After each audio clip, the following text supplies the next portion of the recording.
Welcome to Spotlight. I'm Bruce Gulland. And I'm Liz Wade. Spotlight uses a special English method of broadcasting. It is easier for people to understand, no matter where in the world they live.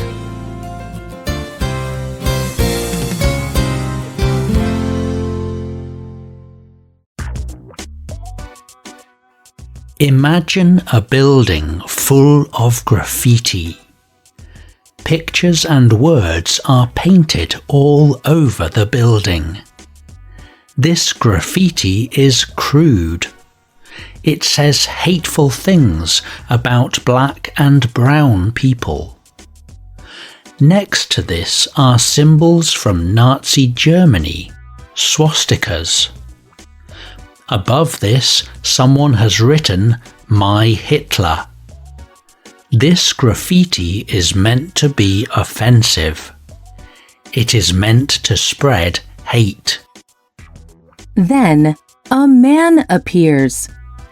He is carrying dozens of cans of colorful spray paint.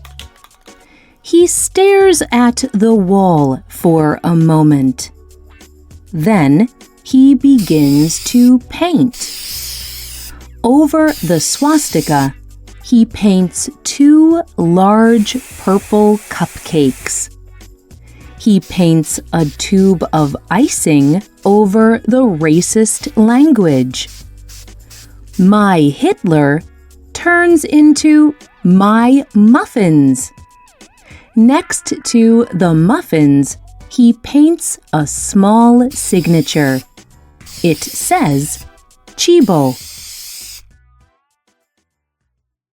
Cibo is an artist from Italy. His name means food in Italian. Cibo paints murals of food over fascist graffiti. He tries to make his city more beautiful. But his real goal is to fight hate with art. Today's spotlight is on Cibo. Cibo's real name is Pier Paolo Spinazzi. He lives in Verona, a city in northern Italy.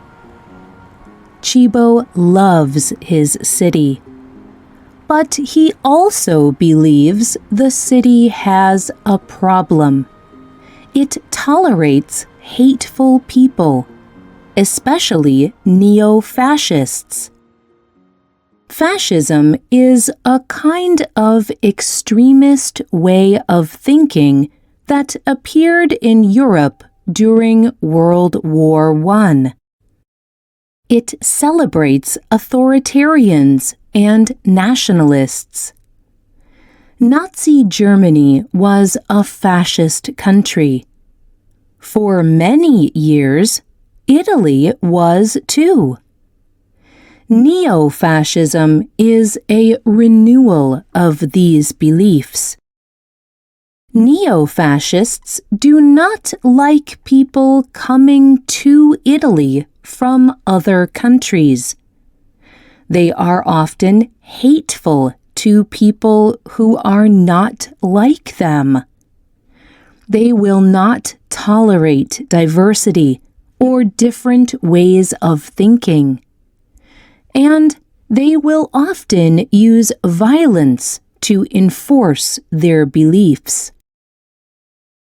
Neo-fascism is a growing concern in Italy. Political parties like Forza Nuova express fascist viewpoints. Some groups have committed violent attacks against immigrants and people groups. And incidents like this are increasing. Cibo has experienced this violence.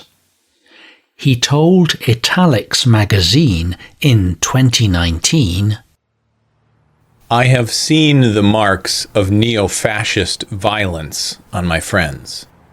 11 years ago, a group of neo-fascists killed a fellow university student.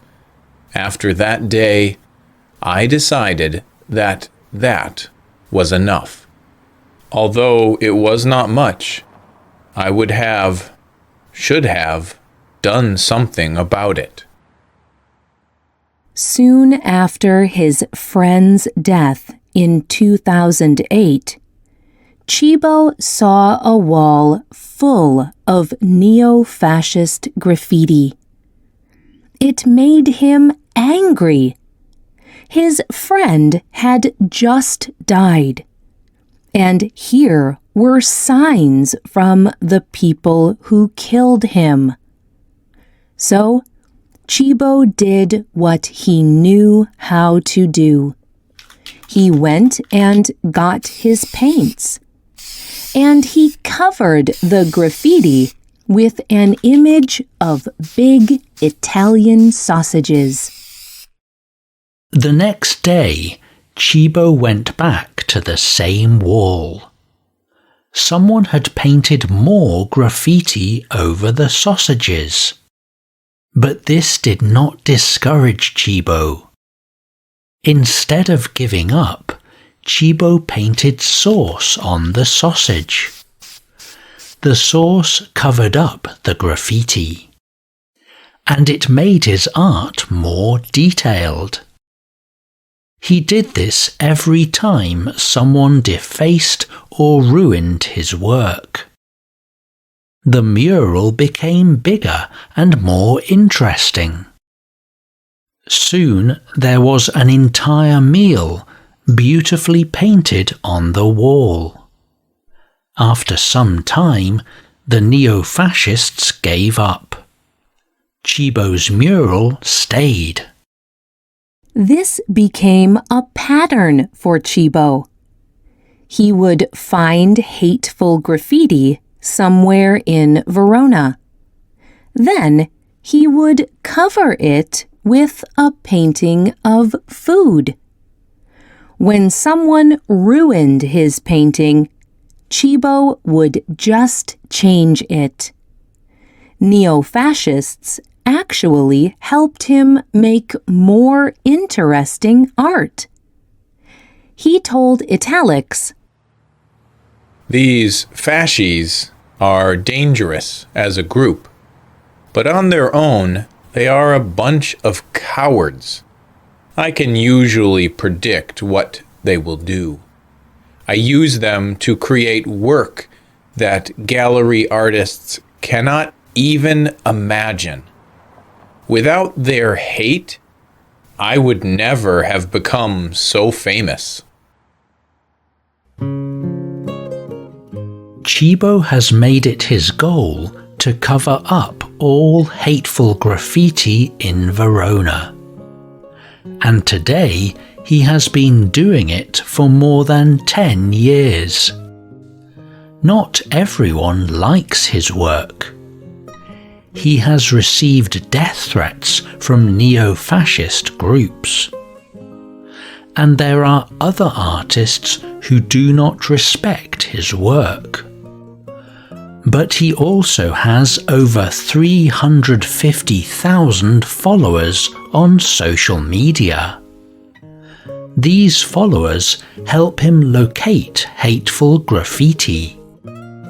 And he has inspired many people to do what he does. But for Chibo, the goal is not to attack neo-fascists. Instead, his art is a message to the people of Verona and Italy. He told Italics, "I do not want to challenge just those fascists who spread graffiti. They are fools, and they will get tired of what they do. Instead, I want to overthrow the growing acceptance of hate. People in Verona dismiss teenagers setting a homeless person on fire as a prank. They try to forget about hanging statues of people of color at the stadium. Here, hate has become normal. Chibo paints food because it helps send a message of unity. Almost everywhere in the world, food is something that brings people together. When people get together to eat, they get to know each other more. It is easy to dislike someone who you do not know. But when you actually meet them, it is harder to hate. Food is also international. Every culture has their unique foods. But everywhere, food is a comfort and a joy. Instead of hate, Chibo tries to spread this comfort. He also points out that even unique national foods are made of ingredients. Each of these ingredients come from somewhere different. For example, the caprese salad is a very Italian dish. It is made from mozzarella, basil, and tomatoes. Chibo often paints this salad.